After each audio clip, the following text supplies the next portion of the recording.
What's up, guys? Thanks for watching PuppetMasterFPV. Haven't done one of these in a while. I gotta be honest, I had an unfortunate string of events where I basically had almost every single one of my quads go out of commission. And the real pisser was it wasn't anything I did from really on any of them. We'll start with the Vortex 150, the one I've had the longest. Had that one for about 6 months, right? And I turned it in because it all of a sudden just wouldn't load up, and it wasn't because I crashed it. It just stopped working. So I send it into Immersion RC, and it's like a week or two goes by, and then I text, I email him like, "Hey, do you have my quad? What's going on?" And he texts me back, "Oh, sorry.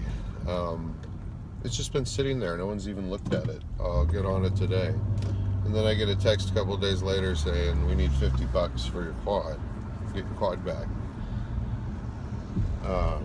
Send it through PayPal, which I don't use PayPal, and it's just all of it's kind of odd. Like when you bring your car in for service, like they usually contact you, or you have to agree to anything they're gonna do before they just go and do it and then say, "Hey, you owe us money," right? And the other thing is, like, what kind of warranty do you have on your product? If someone's had it for less than 6 months and at no fault to their own, the PDB breaks, and then you're gonna charge them for that?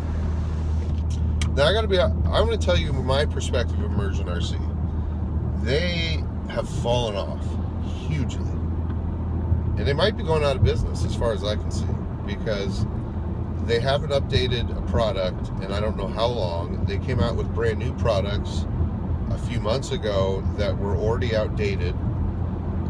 If you look at that ran firmware that nobody wants to use. And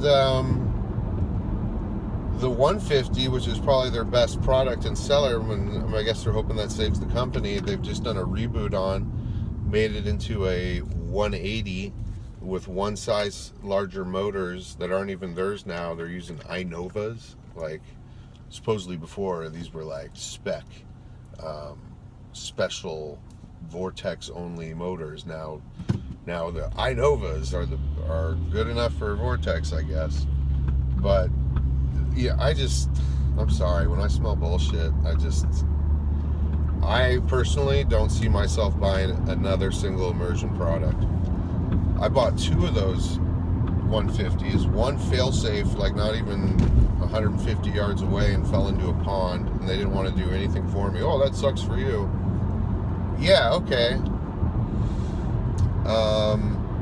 And I got another one that lasted really well, lasted about 5 or 6 months, but still, again, if I didn't crash it and smack it up and break it that way, if it just stops working, and you're like one of the top drone manufacturers and and sellers in the market, I expect more. I don't want to like send my drone in, have it sit for weeks, not even looked at, and then when it does, you do service without even contacting me and then just say, "Hey, pay me," when really it should have been something you guys covered and just sent back. Take care of your fucking customers. So yeah, sorry, this is a little rant on Immersion RC and why I'm not, I think, a lot less of them suddenly. But why am I here? I'm out finally. So the other quads went down too. The Theory XL, my PDB was looking a little worn, and I had a brand new one, so I wired in the new one, and then I also swapped out a couple of ESCs. That was it. All of a sudden I wanted to start fires, and like, I build my own mini quads. I know which wires are supposed to go where. So I had a drone mechanic take a look at it. He's like, "Yeah, you wired it perfectly. That's weird." So he took it apart, put it together, did the same thing to him. We switched PDBs to the old one that was a little worn, but it was still good.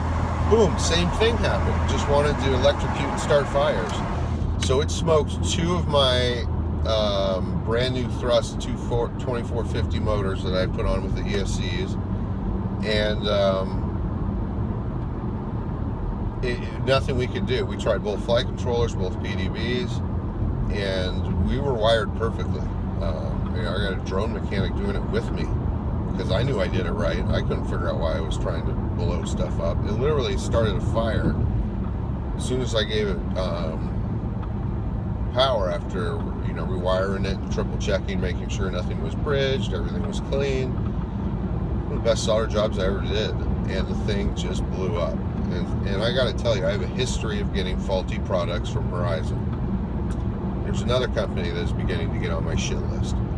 Horizon Hobby has sent me, I literally bought 4 batteries, 2 came with dead cells, send those back. They sent me 2 new ones, and one of those has a dead cell. My first Optera I bought from them had a bad ESC. Thing would fail safe and come crashing down on the ground after a minute of flight. Lucky I didn't kill anyone. They sent me out a new one and made it right. Okay, good. But and then with the Torrent, my first Torrent, the ESC blew itself up. So at some point, like, you're like, okay, I just get my bad share of bad products or something. But no, just like the way that people talk to me on the phone there, I'm really good at reading contempt from people, and just when they're just shitbags or douche salads. And I gotta tell you, I'm not getting good vibes from the people over there. I don't make anything up. I'm not trying to get one over on you like I'm sure a lot of your shitbag customers do. I buy a shitload of Horizon Hobby products every fucking month. And if something goes bad with it that's not my fault, or you send me defective stuff, you should make it right. And like, not only make it right, maybe give me a coupon or an extra battery for all my trouble of having to call 3 different times and get 3 different shipments of batteries when all I wanted was 4 working ones. Is it that hard for you to deliver that? So I'm a little irked. They have my Theory XL. I haven't heard back from them yet. I'm expecting they're going to replace it and not try to gouge my wallet. If they do, they're going to hear a bit of this rant that I just did. So, Vortex 150, Theory XL, both out of commission. Not my fault. My race flight quad, I have 2 now, and one is waiting on a replacement motor, and that was my fault. The motor wires came loose and touched on the other one and just toasted itself. That happens. Needs a new motor. That's it. It's really rocking good, and it's on the Floss 2 frame. My other racecraft quad I just built and got finished building, and now I am taking to go do some test flying. And I haven't flown any quads for I guess not that long, but it feels like forever. But it's probably only been like a week, but it feels like 6 weeks. So yeah, we got 343, which is one of the more new firmwares from Race Flight, flashed onto the board. We did a lot of work in tuning last night and trying to get it right for the extra weight of the GoPro. And we'll see. We're gonna go rip all our packs and see how it goes. Oh shit. Actually, you know what? I don't want to go that way. I want to go this way to Starbucks. I need my coffee. A little. And then we'll hit some epic flying. So look for some badass PuppetMasterFPV original sauce flight footage later today. Thanks for watching, guys. Love ya. And I do have a lot of other stuff to talk about and info. I've just been a little sick, not feeling good, and had other things occupying my time. But back in action, baby. So take care and get out there and rip some balls.